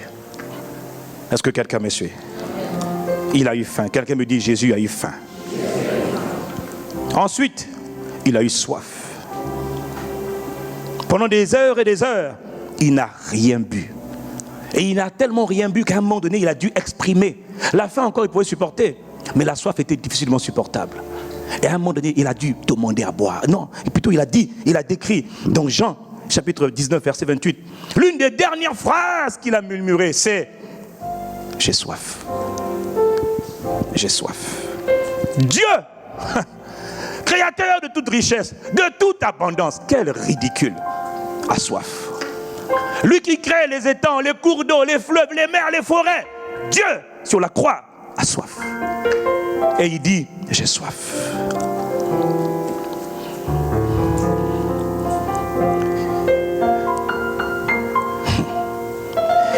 Il était nu. C'est bien quand on nous montre les images d'un soi-disant d'un certain Jésus avec un petit linceul, un petit drap, niaiserie, mensonge. Il était nu sur la croix. Le Dieu, créateur de l'humanité, était nu. Nu sur la croix. Les soldats lui avaient ôté, Jean 19, verset 23, les soldats lui avaient ôté tous ses vêtements. Il était nu. Quelqu'un me dit nu. Alors arrêtez de nous montrer vos images bidons avec un Jésus qui a apparemment un drap. Il n'y avait pas de drap sur la croix. C'est pourquoi? Parce que c'était le symbole de la honte, la nudité. Tu vois un homme marcher nu dans la rue. Même pas un petit drap, un petit... Rien! Nu. Jésus était nu. Quelle absurdité. Le créateur de tout l'univers, nu, comme un chien, comme un criminel. Tout ça pour prendre ta nudité à toi. Il a manqué de tout. Oui, Jésus sur la croix a manqué de tout.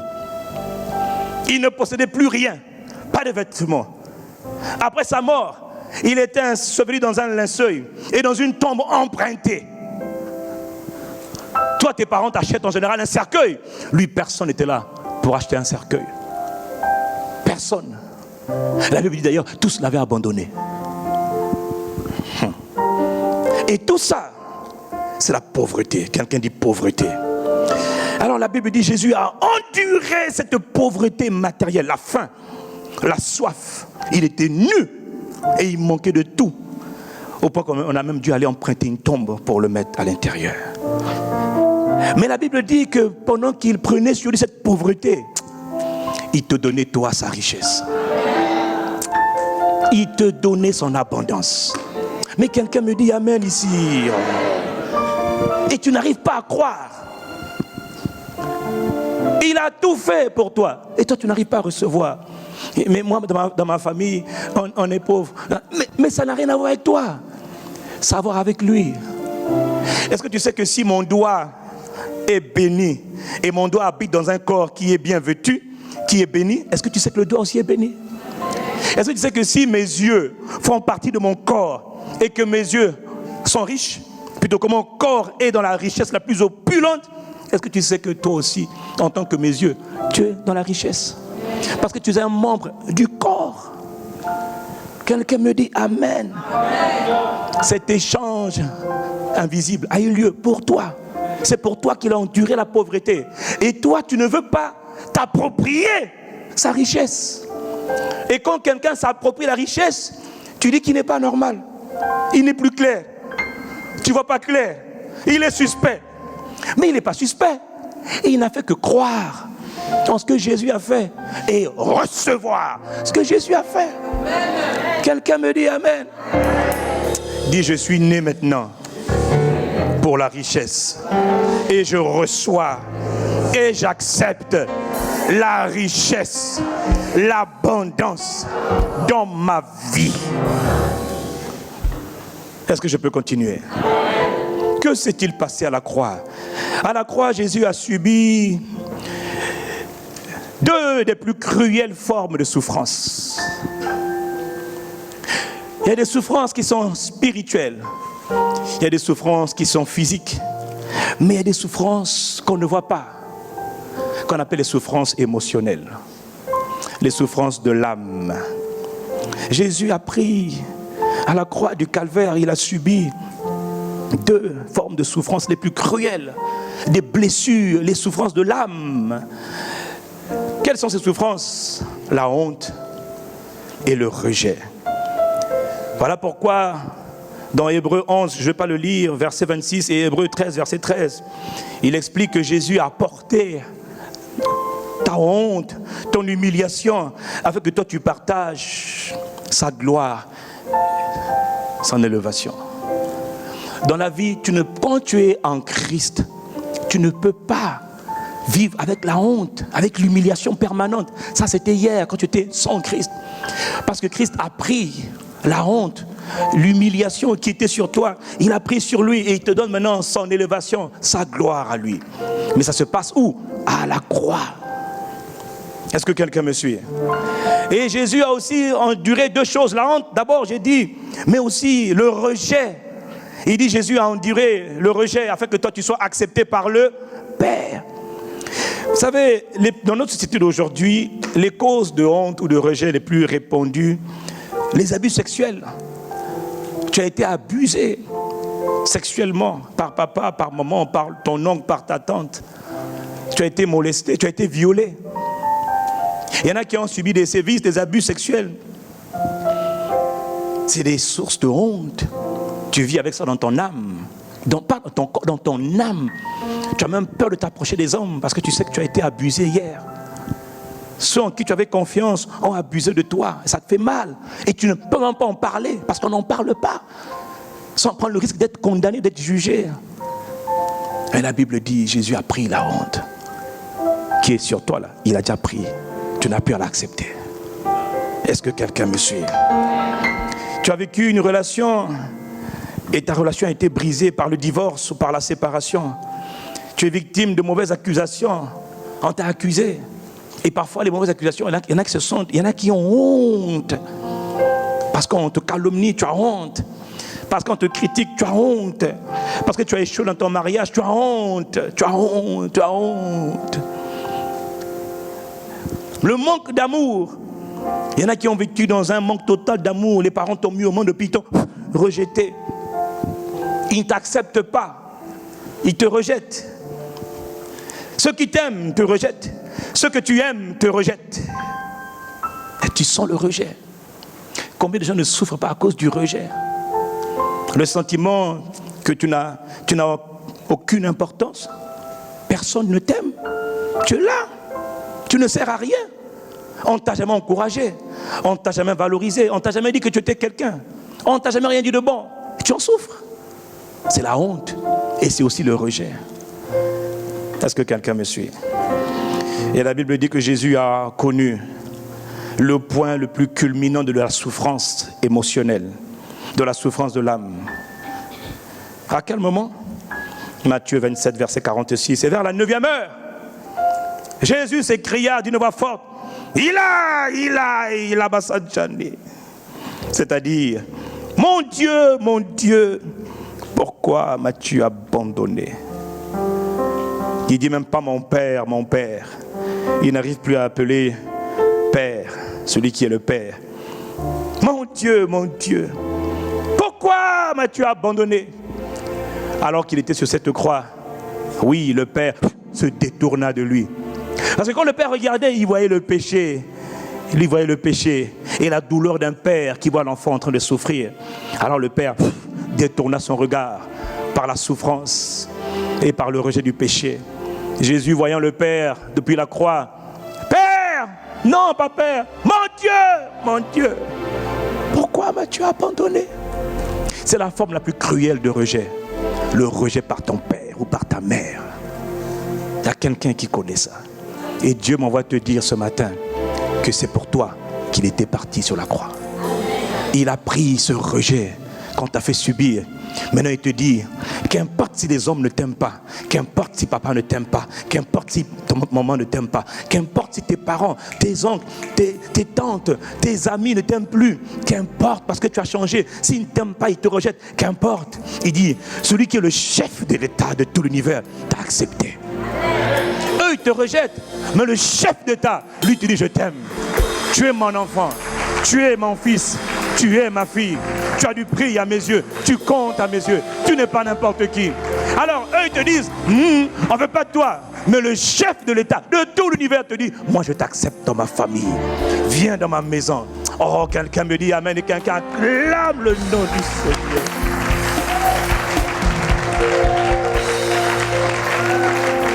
Alors, est-ce que tu sais ce que c'est que d'avoir un cœur qui est brisé par la honte?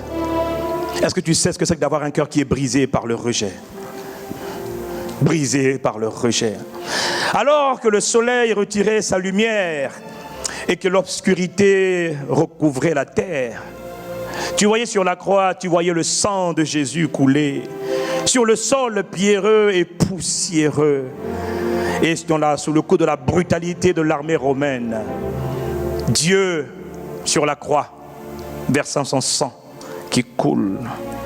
Voilà Dieu manifesté en chair, Jésus de Nazareth, le Christ, étendu sur une croix.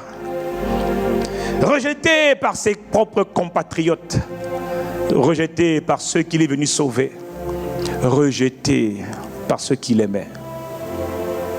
Trahi, renié par un de ses plus proches disciples qu'on appelle Pierre. Même au jour du malheur, il comptait sur ses gars. Ces gars n'étaient pas là. Ses fidèles, ses proches n'étaient pas là pour lui. Trahi par un de ses disciples. Abandonné par tous. Jésus de Nazareth, suspendu entre le ciel et la terre, nu. Jésus de Nazareth. Son corps était tordu de douleur à cause de ses innombrables blessures. Son âme était lourde à cause de la culpabilité de toute la race humaine. La terre rejetée, le ciel a fermé. Le ciel le rejette, la terre le rejette. Il crie, il aille. Le ciel ne répond pas à son cri. Jésus de Nazareth, crucifié, celui par qui tout a été créé, celui qui a créé l'univers, celui qui est la sagesse, celui qui est au commencement de toute la création. Jésus de Nazareth, rejeté, abandonné. Il a souffert la honte. Il a souffert le rejet. Pour que toi, tu sois accepté par le Père. Et pour que toi, tu n'aies plus jamais honte. C'est pour toi qu'il faisait ça. C'est pour toi qu'il faisait ça. Voilà pourquoi cet évangile a l'air, paraît tellement incompréhensible et inacceptable. C'est trop beau pour être vrai. Et pourtant, c'est la vérité. Est-ce que quelqu'un me suit? Il a accepté de prendre sur toi le mal, tout le mal qui t'était destiné. Il a porté sur lui. Et voilà pourquoi les Juifs, dans 1 Corinthiens, chapitre 1, verset 23, Paul, il dit, nous prêchons Christ crucifié. Un Christ sur une croix. Un Christ mis en croix. Un Dieu qui est sur une croix. Il dit, scandale pour les Juifs et folie pour les païens. Mais puissance de Dieu et sagesse de Dieu pour ceux qui sont appelés. Quand les Juifs entendaient Paul parler du Dieu qui se incarne dans un corps et qui vient pour sauver l'humanité, et il leur explique le salut dans sa réelle définition et simplicité. Paul, quand il parle, il leur explique que ce Dieu était en Christ, réconciliant le monde avec lui-même. Les Juifs disent, c'est un scandale. Et les Grecs, les païens, les adorateurs d'idoles disent, ridicule, absurde. C'est un non-sens, c'est une folie, c'est une bêtise. On ne peut pas écouter ce genre de nouvelles. Et on les voit, ce monsieur, c'est un blasphémateur. Et les Juifs disent, c'est un scandale, c'est inconcevable. Dieu ne peut pas aller sur la croix. Si Dieu avait un but, toi, Dieu voulait racheter l'humanité. Quelqu'un me dit Amen. Quelqu'un acclame le nom de Jésus, le Christ.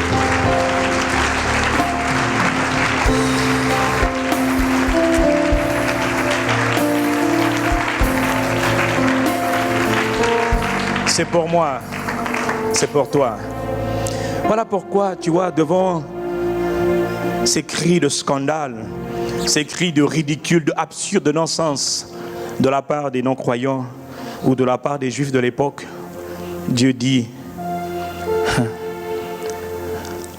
1 Corinthiens 1, verset 18, il dit, car la prédication de la croix, c'est-à-dire que la prédication de la mort du Christ sur une croix, donc du Dieu suprême qui est descendu sur la terre, il dit, la prédication de la foi de la croix est une folie pour ceux qui périssent. Mais pour nous qui sommes sauvés, c'est la puissance de Dieu. Pour ceux qui périssent, ceux qui se perdent, ceux qui sont égarés, quand ils entendent ce message, ils disent c'est de la folie, c'est de la bêtise. Mais pour ceux qui sont sauvés, comme toi, comme moi,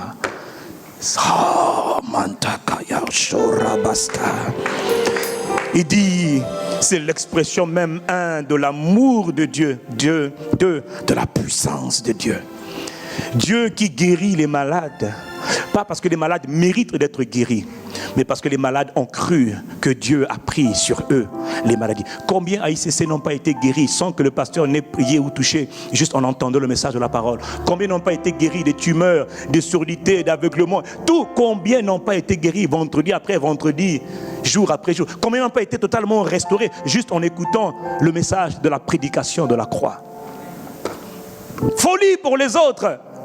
Comment peux-tu dire que Jésus te guérit par ses meurtrissures? Tu es guéri parce qu'il a dit. Et comme il a dit, je le crois, je le reçois et je le verrai s'accomplir. Quelqu'un me dit amen. Est-ce que tu comprends ce récit de l'échange divin? Ce que Christ, beaucoup ne comprennent pas, ce n'est pas la religion. Jésus est parti sur la croix pour sauver toute l'humanité et sauver ceux qui croient. Ceux qui croient en son sacrifice, ceux qui croient en ce qu'il a fait. Il ne s'agit pas d'une religion, mais il s'agit d'un appel que Dieu lance encore ce matin. Inclinons la tête en signe de révérence. Y a-t-il quelqu'un qui dit, pasteur, moi j'ai jamais entendu cela. Je comprends que Jésus a fait cela à la croix du Calvaire. Est-ce que tu es sûr, bien-aimé? Il est venu pour sauver ceux qui étaient perdus. Est-ce que tu es sûr d'abord que tu es sauvé? Si tu n'es pas sûr d'être sauvé, si tu n'es pas sûr d'être une nouvelle création, si tu n'es pas sûr d'être né de nouveau, s'il te plaît, là où tu te trouves, lève ta main. Aujourd'hui, pour toi, c'est le jour du salut. Ce n'est pas moi qui sauve, c'est Jésus qui sauve. Ce n'est pas le pasteur, ce n'est pas l'église qui sauve, c'est Jésus qui sauve. Lève ta main là où tu es, simplement, en toute simplicité de cœur, avec humilité. Nous voulons simplement, s'il y a quelqu'un ici, ce n'est pas la peine de me regarder, je ne suis pas un spectacle, ce n'est pas la peine de regarder les yeux, de mettre les yeux sur moi. C'est le temps de mettre les yeux sur lui et sur lui seul. Moi, je n'ai absolument rien fait, mais c'est Christ qui a tout pris. À la croix du Calvaire, il a pris la honte. Y a-t-il quelqu'un qui n'a pas encore donné sa vie à Jésus? Y a-t-il quelqu'un qui ne connaît pas encore le Seigneur? Là où il se trouve, qu'il lève la main, simplement, nous voulons prier. Nous voulons prier avec lui, l'introduire dans la famille de Dieu. Si tu es sauvé, si tu es sûr que si en sortant, tu meurs, si en sortant pour une raison ou une autre, tu meurs, là maintenant, tu sais que tu es auprès du Père, très bien. Si c'est ton cas, très bien. Si ce n'est pas ton cas, lève la main là où tu es. Nous voulons simplement t'aider à prier, à rentrer dans la famille de Dieu. Si c'est ton cas, très bien, aucun problème. Y a-t-il personne? Je compte jusqu'à 3. 1, 2, 3. Mettez-vous debout là où vous êtes. Nous voulons simplement prier pour vous maintenant. Ne venez pas devant, l'heure est assez avancée. Je vous demande simplement de répéter cette simple prière que nous allons faire ensemble. Puis après, les bien-aimés vont vous conduire plus tard, un peu plus en profondeur. Répétez après moi cette simple prière. Et je demande que tout l'auditoire, tous les frères et les sœurs qui sont avec vous soutiennent par leur prière et ils parlent aussi à haute voix comme vous parlez à haute voix. Seigneur Jésus, j'ai entendu ta parole. Seigneur, je te demande pardon pour mes fautes, pour mon ignorance, pour mes erreurs. Pardon pour mon égarement. Pardon pour mes fautes. Aujourd'hui, j'entends ta voix qui m'appelle. Seigneur, pardonne-moi. Vraiment, pardonne-moi. Je reconnais que je ne suis rien. Et je reconnais que j'ai besoin de toi. Je t'invite aujourd'hui, dans mon cœur, dans ma vie, dans mon esprit. Seigneur, sauve-moi. Seigneur, sauve-moi. Jésus, sauve-moi. Je crois que c'est pour moi que tu es parti à la croix.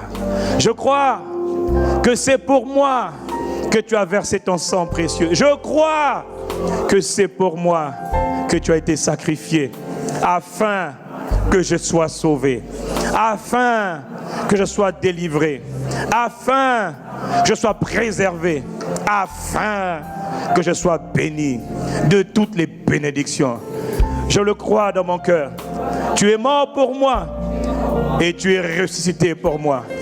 Aujourd'hui, j'accepte que tu deviennes le Seigneur, le souverain suprême de ma vie, maintenant et à jamais. Je me livre à toi, je m'abandonne à toi, je te donne ma vie, fais de ma vie tout ce que tu veux. Au nom de Jésus, je te reçois je te reconnais et je te remercie. Au nom de Jésus-Christ, j'ai fait cette prière. Amen. Amen. Amen. Quelqu'un acclame le Seigneur pour eux.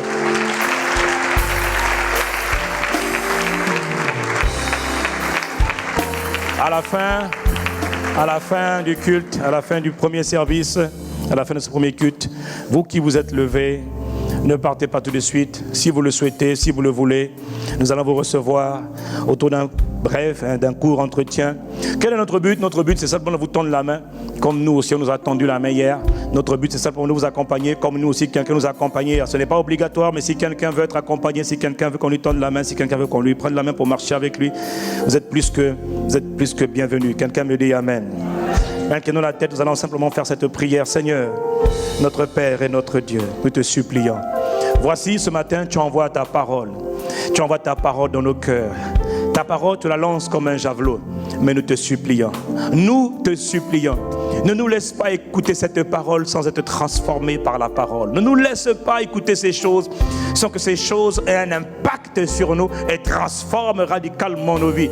Accorde-nous la grâce, Père, de méditer, de manger cette nourriture spirituelle, de manger ces paroles, de méditer ces paroles, afin que tout mon être, tous nos êtres, esprit, âme et corps, en soient pleinement conscients que Jésus de Nazareth, le Christ, a été rejeté par le Père, pour que nous soyons acceptés par celui qui est le Père, celui qui est le Créateur des cieux et de la terre, celui qui est le chef d'État de tout l'univers. C'est lui qui nous aime. C'est lui qui nous dit: maintenant tu as du prix à mes yeux.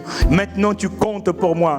Qu'importe si les autres te rejettent, moi je ne te rejette pas. Tu es mon enfant, tu m'appartiens. À la croix du calvaire, Jésus a dû endurer le rejet. Il a dû endurer la honte, afin que moi je n'ai plus honte du tout de quoi que ce soit dans ma vie, mais que je sois totalement libre de marcher, mon âme restaurée, fière, heureux d'appartenir à la famille de Dieu. Jésus de Nazareth, le Christ, a été à la croix. Il a enduré la pauvreté matérielle sous toutes ses formes. Il a eu faim, il a eu soif, il était nu. Dieu, nu, ridicule, mais ô combien profond, ô combien vrai. Voilà pourquoi tu nous donnes ta richesse. Accorde-nous la grâce de méditer ces choses et de ne plus jamais accepter quelque pauvreté que ce soit, et d'être mis en marche aujourd'hui par l'exercice spirituel, par la proclamation de la parole, revendiquer l'abondance, revendiquer l'héritage de l'abondance, revendiquer la parole de la bénédiction, revendiquer la richesse au nom de Jésus le Christ. Seigneur, merci de ce que tu illumines les yeux de nos cœurs. Tu nous donnes de comprendre ces choses qui appartiennent à notre présent, qui appartiennent à notre héritage, qui appartiennent à notre destinée. À la croix, oui, à la croix, Jésus a été châtié par le Père pour que nous soyons pardonnés de toutes nos fautes, de toutes nos offenses. Christ a été condamné pour que nous soyons justifiés. Accorde-nous la grâce, là où nous sommes, au point où nous sommes, de comprendre ces vérités, de les accepter. Christ a été meurtri, blessé, afin que par ces meurtrissures, ces blessures, nous qui croyons, nous qui avons la foi, nous soyons totalement guéris, instantanément guéris, miraculeusement guéris de toutes les maladies chroniques, les maladies incurables, les maladies mentales, afin que les maladies quittent totalement nos corps. Christ a pris sur lui les maladies. Nous ne pouvons pas porter les maladies parce que Jésus les a déjà portées. Nous ne pouvons pas accepter les infirmités parce que Jésus les a déjà acceptées. Voilà pourquoi, Père, nous te célébrons, nous te remercions de ce que de la plante de nos pieds jusqu'au sommet de nos têtes, les malédictions, infirmités, maladies quittent nos corps, quittent nos âmes, quittent notre esprit au nom de sa majesté. Celui qui a payé le prix, celui qui a versé le sang, parce qu'il y a de la puissance dans le sang, il y a du pouvoir dans le sang. Le sang parle et le sang crie libération. Le sang crie guérison, le sang crie restauration, le sang crie justice, le sang crie pardon, le sang de l'agneau parle ce matin. dans la vie de mon frère, dans la vie de ma soeur. C'est le sang de l'agneau qui parle, c'est le sang de Jésus qui parle et qui guérit toutes les maladies, qui fait fondre les infirmités, qui ôte les fardeaux, qui brise les jougs. Ce matin encore, Dieu envoie sa parole et sa parole fait éclater les jougs. Elle fait éclater les jougs. Sa parole guérit les malades parce que par les meurtrissures de Jésus à la croix, par les meurtrissures de Jésus, tu es guéri, totalement guéri. De tes yeux tu vois parfaitement, de tes oreilles tu entends, de ta langue tu parles, de ton corps tu bouges. Les kystes, les fibromes, toutes ces maladies, ces infirmités, ces paralysies, ces infécondités, stérilités, partez au nom de Jésus de Nazareth le Christ. Maintenant Père, tu envoies ta parole comme un javelot, tu envoies ta parole, elle pénètre dans nos esprits, elle pénètre la parole, je la fais rentrer dans mon esprit, dans mon cœur, je la médite, je la mange, la parole pénètre en toi, la parole pénètre en toi, la parole pénètre dans ton estomac spirituel, elle prend tes pieds, elle prend tes jambes, elle prend tes orteils, elle prend ton estomac, elle prend le nerf sciatique, la parole est envoyée, la parole de Dieu est envoyée, elle libère maintenant ton corps, elle maintenant détend les nerfs, là où il y avait hypertension, là où il y avait infirmité, là où il y avait fibrome, là où il y avait cancer, tumeur, mourez maintenant au nom de Jésus-Christ. La parole pénètre.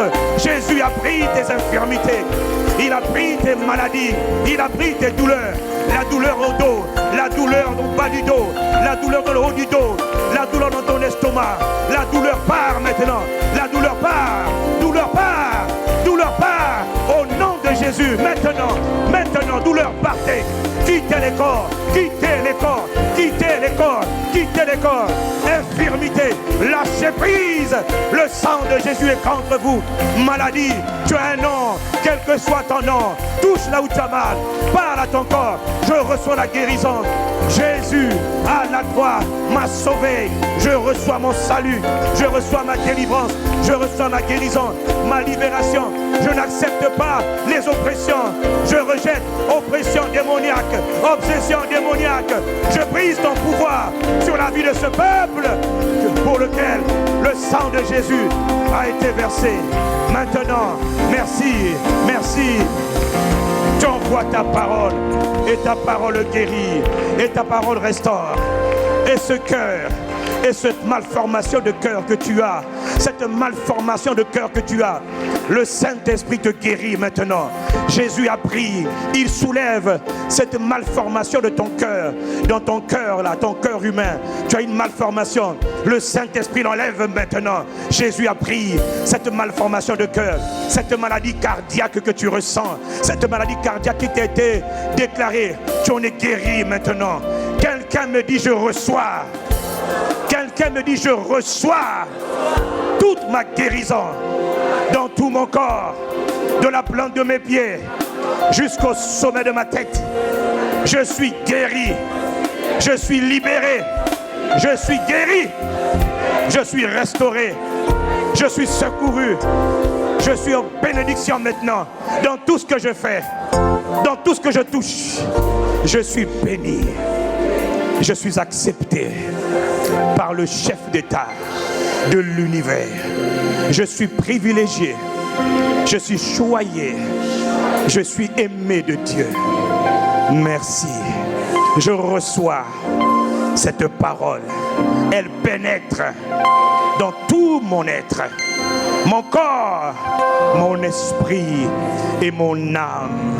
Je te remercie, Seigneur Jésus. Au nom de sa majesté, seul Dieu, seul souverain, il n'y en a pas d'autre, il n'y en aura jamais d'autre. Au nom de sa majesté, le Christ, Jésus de Nazareth, Père, nous t'avons prié. Quelqu'un me dit Amen. Et quelqu'un acclame le nom du Seigneur.